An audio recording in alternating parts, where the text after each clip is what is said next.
Good, happy Sunday morning, everyone. I'm Riley King, and welcome to Politics with Riley King. Let's begin.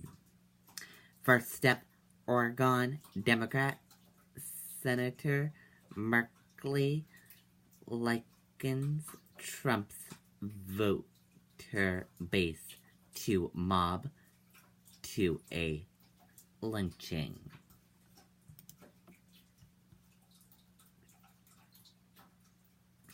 Let's take a listen to the video from WMUR News 9. For more than a century, St. Mary's Bank has been putting New Hampshire families first. As the nation's first credit union, our values haven't changed, but the times have. From mortgages and auto loans to mobile banking solutions, we deliver all the... On the Senate floor, he is one of the leading critics of President Donald Trump. And by visiting New Hampshire this weekend, Senator Jeff Merkley knows his presence here will prompt certain questions. Are you thinking in any way of running for president?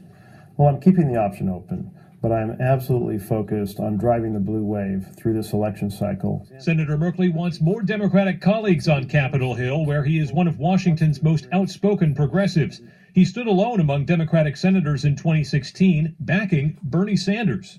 My thinking is very closely aligned with his, and I felt he was going to give a passionate, determined voice to those issues should he have served as president.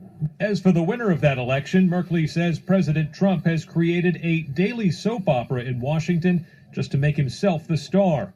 As he contemplates challenging Trump in 2020, the senator is here to speak out against gerrymandering, advocating for an independent redistricting process. Instead of government buying for the people, right now it's buying for the powerful, and we have to reclaim it. Adam Sexton, WMUR, News 9. Okay, and there you go on that video and that report.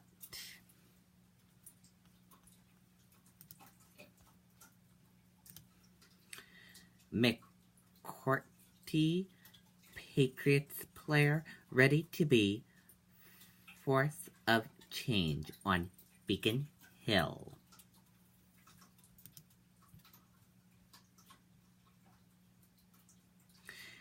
There's a handful on places you can expect to see a New England Patriots player.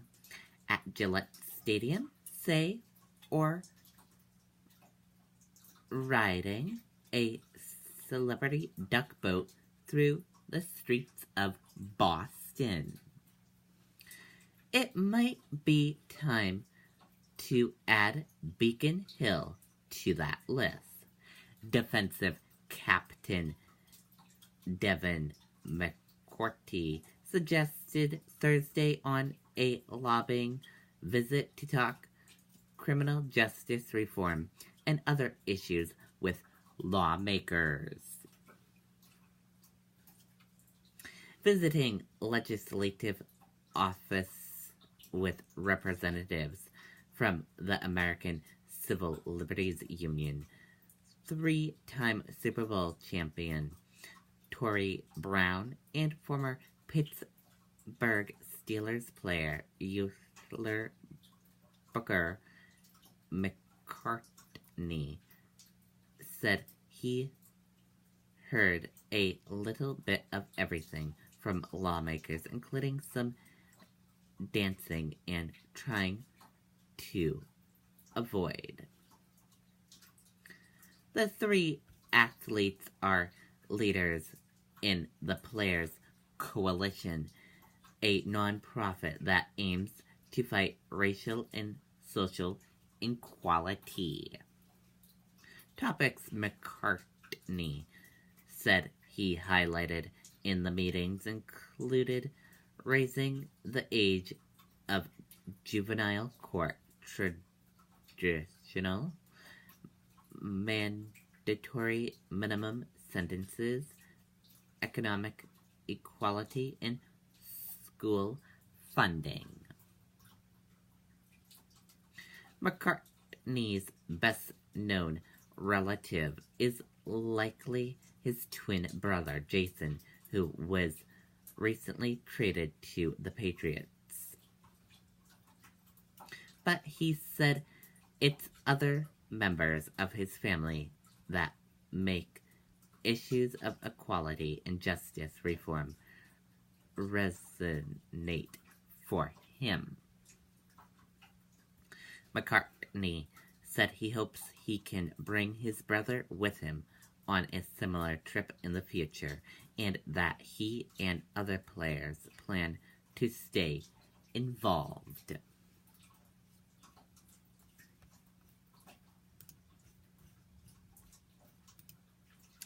House and Senate committees ask Mark Zuckerberg to testify. Let's take a listen to the video.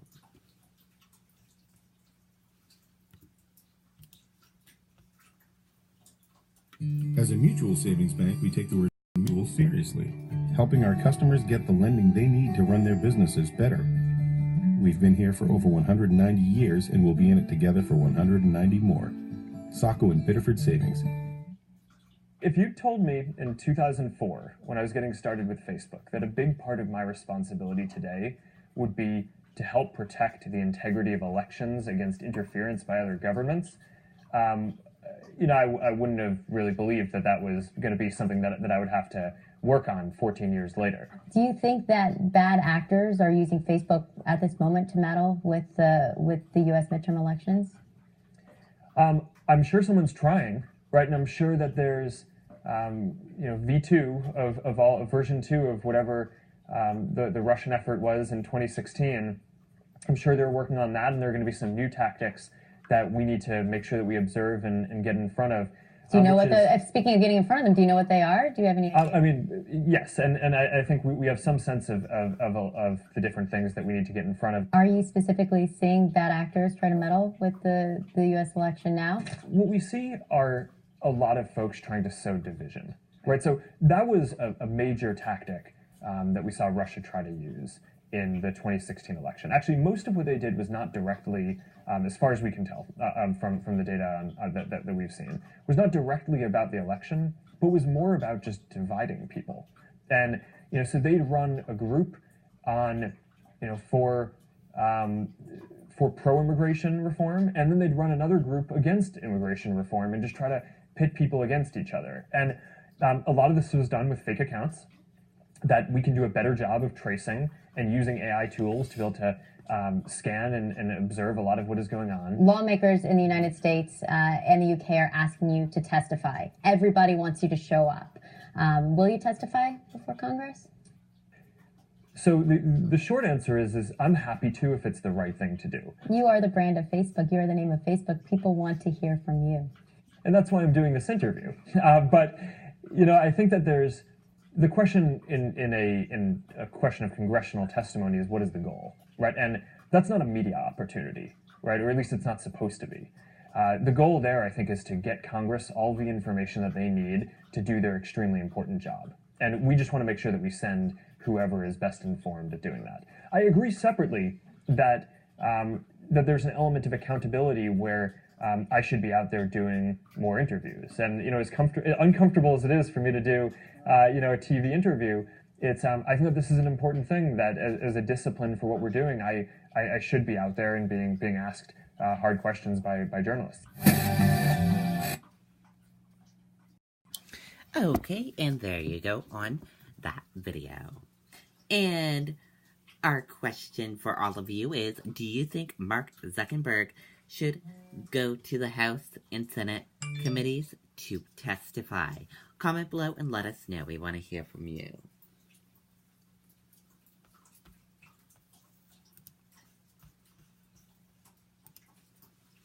The note: forces even bigger than a disruptive president.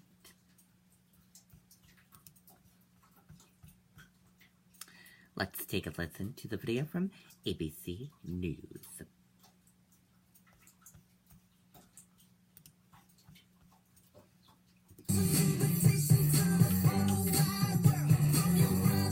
Whoa.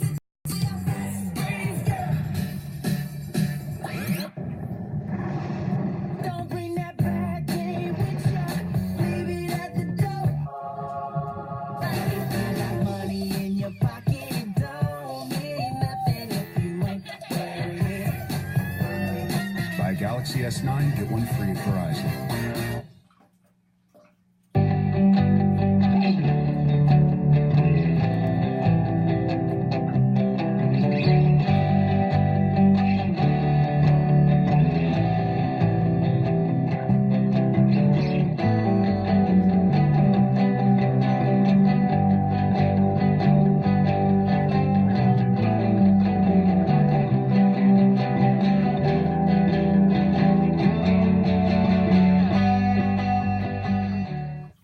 Okay, and there you go on the note. And that does it for this edition of Politics with Riley King. I hope you all enjoyed this edition of Politics with Riley King, and I'll be back next Sunday for another edition of Politics with Riley King. Have a great rest of your Sunday, everyone, and have a great week. Goodbye, everyone.